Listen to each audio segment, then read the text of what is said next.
IMF ও world bank চীন মার্কিন শুল্ক যুদ্ধের নয়া ঢেউ খাদের কিনারায় বিশ্ব অর্থনীতি। আজ শুরু হচ্ছে আইএমএফ ও বিশ্ব ব্যাংকের বার্ষিক সভা। ওয়াশিংটনে হাজির 190টি দেশের প্রতিনিধিরা। ট্রাম্প শুল্ক, চীনা রপ্তানি নিষেধাজ্ঞা নিয়ে বিরোধ কমানোর চেষ্টা চলছে। চলতি মাসেই জিনপিং ট্রাম্প বৈঠক হবে। আশা করা হচ্ছে যে মার্কিন অর্থ সচিব স্কট বেসেন্ট তিনি এই আশা করেছেন, যেখানে চলতি মাসেই জিনপিং এবং ডোনাল্ড ট্রাম্প তাদের মধ্যে বৈঠক হবে। আর ওয়াশিংটনে সেখানেই যে এই বার্ষিক সভা শুরু হচ্ছে আইএমএফ ও বিশ্ব ব্যাংকের, সেখানে 190টি দেশ উপস্থিত থাকবে। এবং চীন মার্কিন শুল্ক যুদ্ধে এই নয়া ঢেউ, খাদের কিনারায় বিশ্ব অর্থনীতি।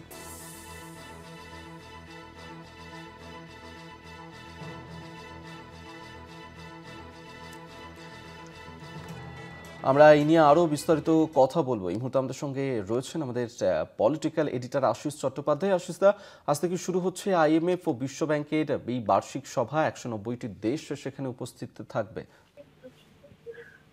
দেখো, আইএমএফ এবং ওয়ার্ল্ড ব্যাংকের এবারের সভায় যা আলোচ্য সূচি ছিল, যেটা জানা যাচ্ছে যে সেই আলোচ্য সূচি একই রকম থাকলেও আসলে আলোচনার বিষয়বস্তু পুরোই পাল্টে গেছে। এবং সমস্ত মিটিং জুড়ে এবং এতগুলি দেশের প্রতিনিধি, অনেক দেশের অর্থমন্ত্রী, অনেক দেশের রাষ্ট্রপ্রধান এদের প্রতিনিধি সেখানে যাচ্ছেন, তাদের মাথায় একটি জিনিস ঘোরাফেরা করছে, সেটা হচ্ছে মার্কিন বনাম চীন যে শুল্ক যুদ্ধ, বাণিজ্য যুদ্ধ শুরু হয়েছে, তার পরিপ্রেক্ষিতে বিশ্ব অর্থনীতির পরিস্থিতি কি হবে।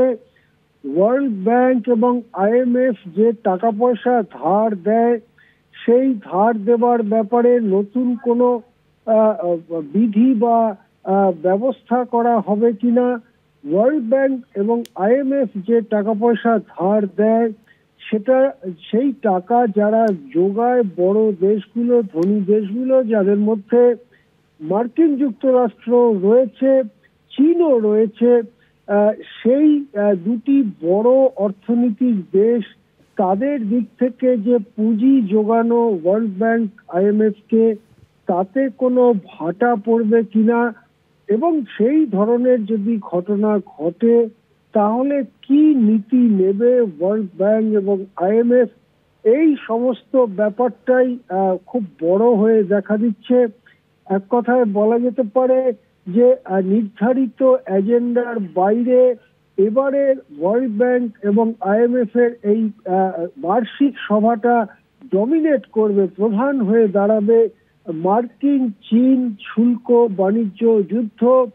আমরা যেটা সোমবার খবর পেয়েছি, সেটা হচ্ছে যে ডোনাল্ড ট্রাম্প যে ঘোষণা করেছেন চীনের পণ্যের ওপরে বাড়তি 100% শুল্ক চাপানো হবে। অর্থাৎ চীনা নানা পণ্যের ওপরে ইতিমধ্যেই যে শুল্ক রয়েছে, কিছু পণ্যের ওপরে 30%, কিছু পণ্যের ওপরে 45% পর্যন্ত শুল্ক রয়েছে, তার উপরে নতুন 100% শুল্ক সব পণ্যে লাগবে। অর্থাৎ গড়ে 130 থেকে 145% শুল্ক চীনা পণ্য আমেরিকায় ঢুকতে গেলে দিতে হবে।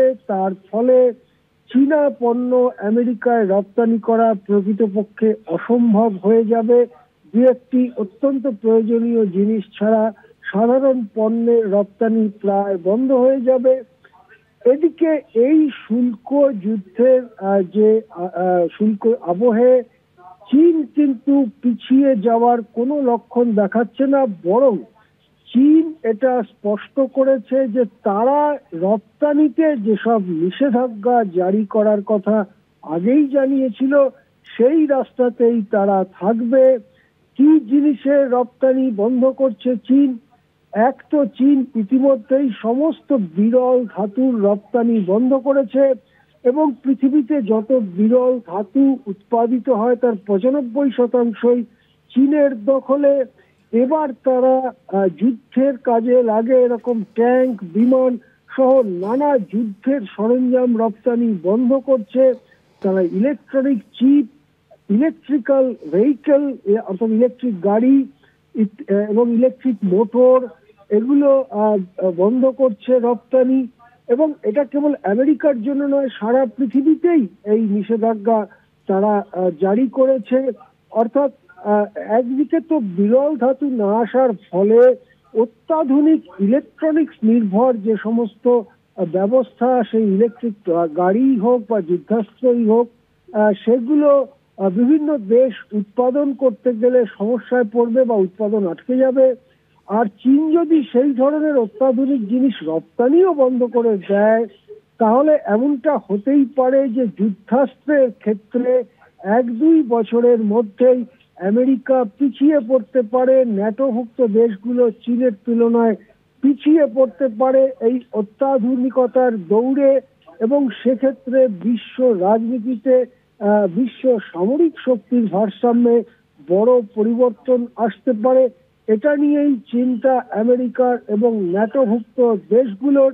যেটা মনে করা হচ্ছে যে চীন চাইছে তাদের পছন্দের বা তাদের কাছের কিছু দেশকে এইসব জিনিস রপ্তানি করতে, বাকি দেশের জন্য দরজা বন্ধ করতে। এই আবহে IMF ওয়ার্ল্ড ব্যাংকের এই বিরাট সভা কি কোনো আলো দেখাতে পারবে?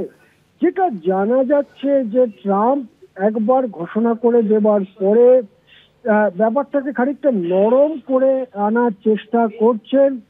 যেটা জানা যাচ্ছে যে আমেরিকার ট্রেজারি সেক্রেটারি বেসান্ট তিনি আশা প্রকাশ করেছেন যে শিগগিরই যে মিটিং হওয়ার কথা দক্ষিণ কোরিয়াতে, প্রেসিডেন্ট শি জিনপিং এবং ডোনাল্ড ট্রাম্পের মিটিং চলতি মাসের শেষের দিকে হওয়ার কথা, সেই মিটিং শেষ পর্যন্ত হবে। সমাজ মাধ্যম ট্রুথ সোশ্যালে ট্রাম্প নিজেও পোস্ট করেছেন, don't worry about China, it will all be fine. অর্থাৎ ট্রাম্প যে হুঙ্কার দিয়ে 100% শুল্ক চাপানোর ঘোষণা করেছিলেন, তার থেকে বহু দূরে সরে এসে ট্রাম্প এখন ট্রুথ সোশ্যালে লিখেছেন যে চীনের ব্যাপারে খুব চিন্তা করবেন না, এই সব কিছু ঠিক হয়ে যাবে। ট্রাম্পের এই পোস্টের পরে আমেরিকার শেয়ার বাজার খানিকটা স্থিতিশীলতা খুঁজে পেয়েছে এবং সকলেই আশা করছে যে দক্ষিণ কোরিয়াতে শি জিনপিং ট্রাম্প মিটিংটা হোক এবং বিশ্ব জুড়ে এই বাণিজ্য যুদ্ধ বন্ধ হোক, বিশ্ব অর্থনীতি ফিরুক স্বাভাবিক কক্ষপথে। এটাই এখন চাহিদা বিশ্ব জুড়ে অর্থনীতির পর্যবেক্ষকদের। ধন্যবাদ আপনাকে। এতক্ষণ আমরা কথা বলছিলাম, আমাদের সঙ্গে টেলিফোনে ছিলেন আমাদের পলিটিক্যাল এডিটর আশিস চট্টোপাধ্যায়।